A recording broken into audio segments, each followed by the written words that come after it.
The very first time, not knowing what to do, I tried to do a cold plunge completely naked. I jumped out of the water in about 20 seconds, nearly injuring myself. Here in Costa Rica, it's upstairs and it's in a shower. I don't walk up the stairs with quite the pep that I have the rest of the day because I'm really not looking forward to putting that first foot in the tub.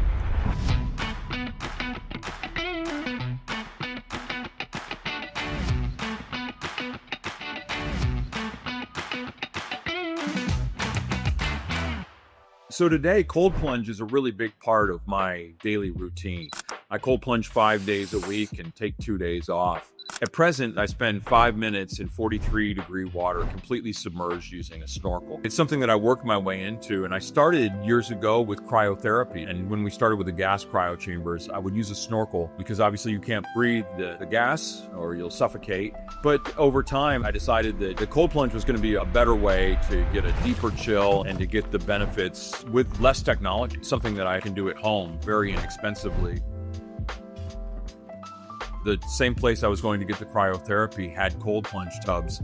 And the very first time, not knowing what to do, I tried to do a cold plunge completely naked.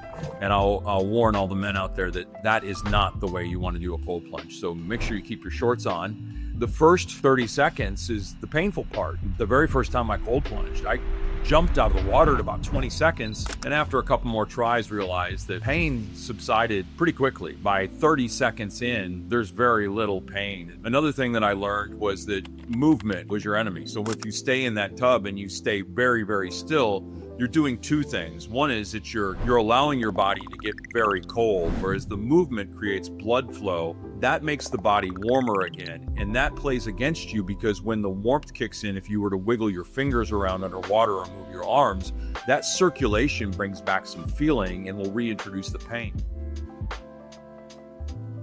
So if I was going to teach someone how to do a cold plunge, I would suggest starting a cold plunge at a warmer temperature, maybe as warm as 52 degrees, and not focus so much on the time. Once you get past that 30-second mark, the numbness takes effect. Then the next thing I would do, I certainly wouldn't start with a snorkel and try to submerge. That's something that needs to be learned. I'm a rescue diver, and I can't tell you how many thousands of hours I have below water, and I'm very comfortable breathing underwater. Don't move. Moving around creates blood flow, defeats the purpose of the cold plunge. So stay still, keep the water a little bit warmer to start with. You can start with 52 degrees, move it down to 50, 48, and then, get yourself to 43, 42 degrees. I used to cold plunge at 10 minutes when I went to submerging completely. I brought it down to 5 minutes a day. So I'm only underwater a grand total of 25 minutes a week. And I have found that to be the perfect recipe for me.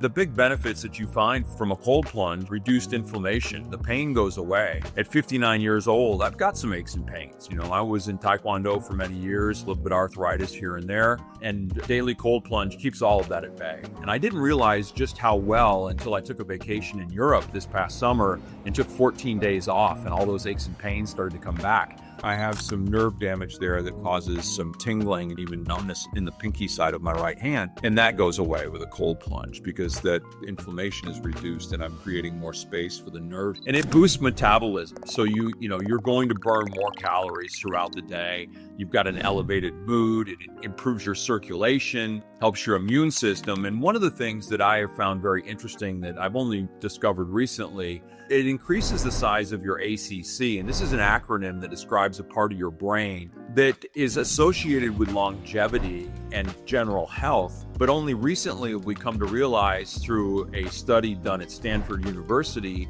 that by increasing the size of your ACC, you become healthier, and that you can increase that ACC area of your brain by doing things that you don't like to do. These things all require discipline. Muhammad Ali had a great quote: "Discipline is doing something that you hate, but doing it like you love it." The cold plunge is a very good example. Jack LaLanne, who created the gym, had a really great quote. He says, "I don't like going to the gym. I don't like going to the gym either, but I very much enjoy the benefits of going to the gym." Doing things that you don't like grow your ACC, and they help grow your discipline. And that's a really important part of life.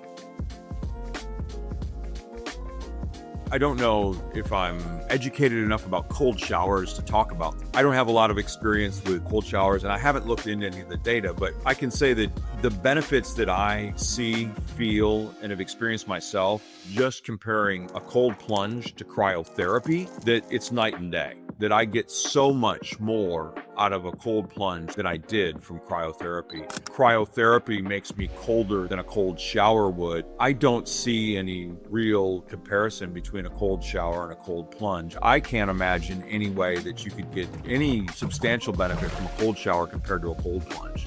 Cryotherapy changed my mood for 15 to 30 minutes after, especially when I would go do those in Manhattan in a hot day. But that feeling dissipated rather quickly. Whereas if I go up there and get this cold plunge right now and spend 5 minutes submerged to the top of my head in 43-degree water, that feeling lasts with me throughout the rest of the day. The pains that it puts to rest stay away indefinitely. If I cold plunge 5 days a week, those pains don't come back. Here, where I am right now in Costa Rica, it's upstairs and it's in a shower and in a bathroom up there. And you know, I don't walk up the stairs of that cold plunge with quite the pep that I have the rest of the day, because I'm really not looking forward to putting that first foot in the tub. There's a Winnie the Pooh quote that I love. It talks about the greatest moment being not eating the honey, but anticipation of eating the honey was the greatest moment. And in reverse, you know, the anticipation of the cold plunge is the worst part. But I will say that when I take the first breath underwater, I'm immediately relieved. Doing it is nowhere near as difficult as the anticipation of doing it. I've found a surefire way to bring more discipline into my life, and I am now more pain-free at 59 years old than I've ever been in my life as a result. If you've got questions about cold plunging, want some of my advice, want to know about equipment, how to set it up, what you should do, what you shouldn't do, leave me a question below and I'll get to you as soon as I can.